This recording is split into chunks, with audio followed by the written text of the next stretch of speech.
Mike Lupica, an MSNBC contributor and columnist for the New York Daily News. Evan Siegfried is a Republican strategist.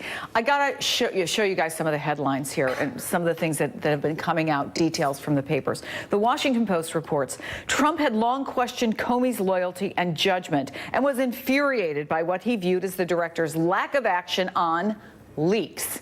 The New York Times, to a president obsessed with loyalty, Mr. Comey was a rogue operator. There was something wrong with Mr. Comey, he told aides. From Politico, Trump griped about Comey for several days, including in late-night calls from the White House residence. He was looking for a reason to fire the FBI director. You actually, Evan, tweeted out this story, and you wrote, quote, "My God." Yeah, it's stunning. This isn't now a partisan issue. This is an issue of whether or not the president is trying to use the government and the resources available to him to push the FBI to direct or to investigate what he wants. If you actually look at this problem, he has failed to understand what the government does, the role of the president, as well as the role of the Congress, the role of the FBI. When he's dealing with Congress, he thinks they're middle managers. When he's dealing with the FBI, he thinks they march to his drumbeat. Is that him, or is that staff who ought to be able to say, this isn't how Washington works? Well, somebody should have explained to him that the Federal Bureau of Investigation is not a private security firm, okay? And I'm trying to follow this timeline. Did it happen in the last week? Did it start happening in November? Did it start happening in January? The preposterous narrative here was that Rod Rosenstein became the Deputy Attorney General, moved into his new office, put out pictures of his family, hung his law school diploma, and said, what should I put on my to-do list? Oh, I know. Let's shoot Jim Comey out of a cannon. Nobody believed that, so now they've had to change it, that he started thinking about getting Comey out of there almost as soon as he got elected in November. And you put this all in the context of where the president is right now. There's a new Quinnipiac poll out that shows, and I mean, this is brutal for this president. His approval rating is at 36%, but behind that are the numbers of who he's losing by big margins. He's losing whites without college degrees, white men, and independents. You do wonder if suddenly he's putting out an EO on voter fraud, if maybe that's a little something for his base. No, if you actually look at what the president has done since he took office, especially with regard to the Russia investigation, he's trying to set the narrative. He's trying to use the government to say or to confirm his conspiracy theories. Oh, there were 3 million illegal voters. No proof. Now he's got this executive order, which is going to waste government time and money on something that really doesn't exist. Oh, Obama wiretapped me. Nope. Comey is apparently also fired because he wouldn't back the president up on this claim. There has to be somebody in the Republican Party who stands up and says, enough. We are now talking about a dysfunctional presidency, which trickles down and makes the rest of the country dysfunctional. Well, they're also looking very politically at what this means for them come 2018. And these numbers, by the way, Mike, were taken before Comey. They're pre-Comey numbers. And when you break this down, Chris, the whole ball game here is he couldn't make Russia go away. So his solution was to make Jim Comey go away. And in this presidency where everything is so much done for optics and show, it became like the biggest and best apprentice ever. The only thing we didn't get was Comey going down to the street in the elevator at Trump Tower. So the New York Times describes one aspect of what they call a deteriorating relationship between the president and James Comey. Quote, after President Trump accused his predecessor in March of wiretapping him, James B. Comey, the FBI director, was flabbergasted. The president, Mr. Comey told associates, was outside the realm of normal, even crazy. And then there are reports from the Washington Post that say that the White House was repeatedly pushing the FBI to elevate some other investigation, sort of to take their focus off of this. What do you think happened here? The White House doesn't like the story.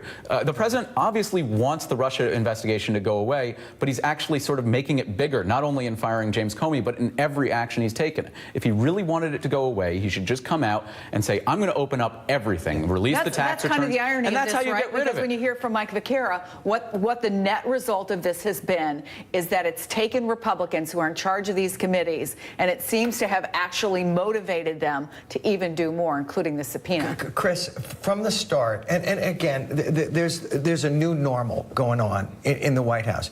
If you think you're in the clear, if you think there was no collusion between your campaign and the Russians in the last presidential election, he should have said months ago, we're going to completely avail ourselves of this investigation. We're going to open the books. Come and investigate any way you want to, because I want the country to move past this. And it's right. What they've done now is made it much, much, much worse. I want to piggyback on that. Real When quick. you look at what happened Tuesday night, when the White House started sending aides out onto cable, they all said the same thing. The Russia investigation is over. It needs to stop. Well, they also said that the president's action was decisive, and now they're saying it's been something he's been thinking about since November. Gentlemen, you're going to stay with us. Thank you for that. I want to bring back in Mike Lupica and Evan Siegfried. So this is interesting, right? It's going to be fascinating to watch, because last week we hear that Trump was not happy with the testimony by James Comey, right? And then he ends up without a job, maybe no cause and effect. You make your own conclusion about that. But now this guy, he's the brand new acting director. He has to come in. Democrats, frankly, are loaded for bear on this. What do you expect to happen here? Well, you know, obviously, being the head of the FBI now could make you as vulnerable as it used to be being a baseball manager when George Steinbrenner owned the Yankees. The life expectancy was extremely short. Again, the message that was sent by firing Comey this way is that everybody there is vulnerable. There's no question that he was trying to, if not hamper the investigation, to at least put a slowdown on it. I have to ask our Republican, is that Democratic spin? Is it too much? As one Democrat compared it, he said, this is like, you know, the head in the bed. If you don't recognize that you're in trouble, you know, we're going to send you a pretty strong message. Is that overstating it? Normally, I'm the one to accuse Democrats of overstating just about anything. This one, they're proving that they're not always wrong. They actually are right in that the president doing this was absolutely out of the reality, and it shouldn't have been done. I think that, And in the way it was done? in the way it was done, not only was it inappropriate, it was rude, and you don't turn away a career public servant like that by kicking him out and having him find out on TV. So now he has an opportunity, right? I mean, it's done, it's gone, but he's got to appoint a new FBI director. There's a list that includes McCabe, some other people most folks would never have heard of, William Evanina, Adam Lee, Michael Anderson, a list of 5. But the question for both of you, what does he need to look for? What will he look for? You have a right to ask yourself, who takes this job now? Who takes this job under these circumstances? Because they just saw James Comey get fired like he was the White House usher. Okay, and the most amazing part of this amazing story to me, Evan, is that they were actually shocked at the blowback.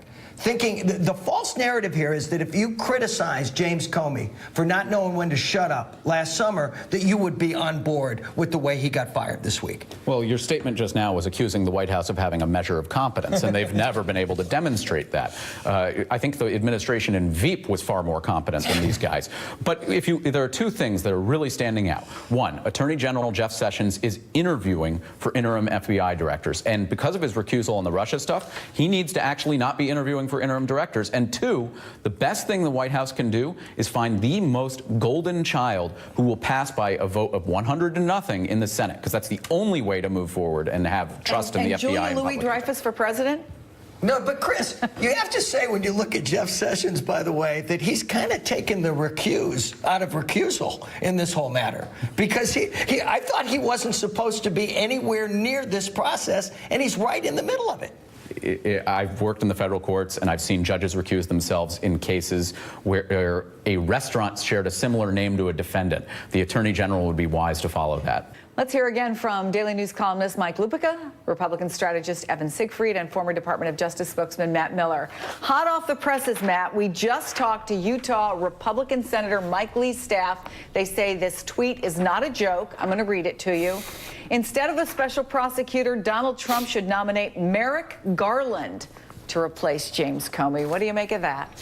I think Merrick Garland would be an outstanding choice to lead the FBI. His name was thrown around the last time the vacancy was open when Director Comey filled it, and I don't think he was interested in the time, but who knows now.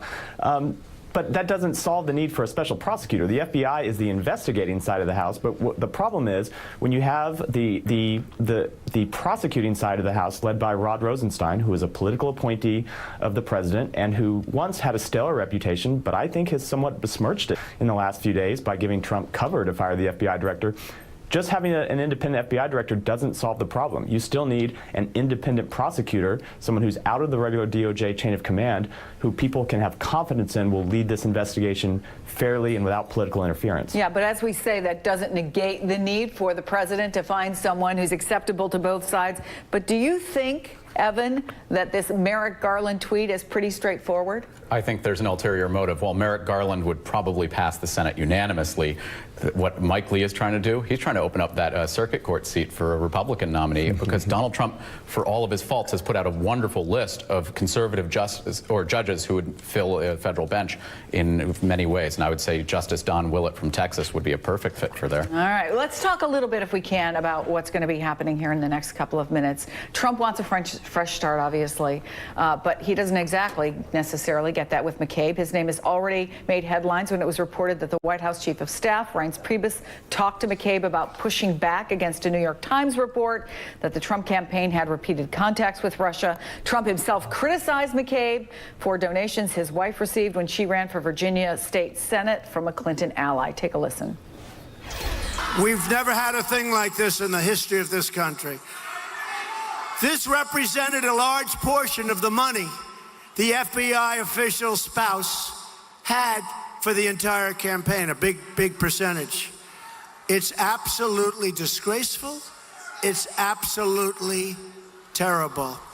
There's nothing that runs in a straight line these days, is there, Mike Lupica? No, and who wouldn't find that a welcoming phrase as you become the... Chris, I love the idea that they're not now looking for a permanent head of the FBI. They're looking for an interim acting head of the FBI because clearly... They put this whole thing together, despite the fact that we're supposed to believe that he literally has been thinking about this since he found out that he had more electoral college votes than Hillary Clinton. They put this together like they had an Uber car waiting out in front of the White House. And they clearly had no plan of succession for James Comey. And that's why we have seen these shifting stories of how he came to this come-to-Jesus moment about James Comey. Well, part of that obviously involves Jeff Sessions. He was just at this opioid abuse. He gave this had this conversation. Of course, as he was just leaving, reporters shouted some questions. Let's take a listen. Attorney General, was Director Comey fired for accelerating the Russia investigation? Can you tell us what Comey did wrong?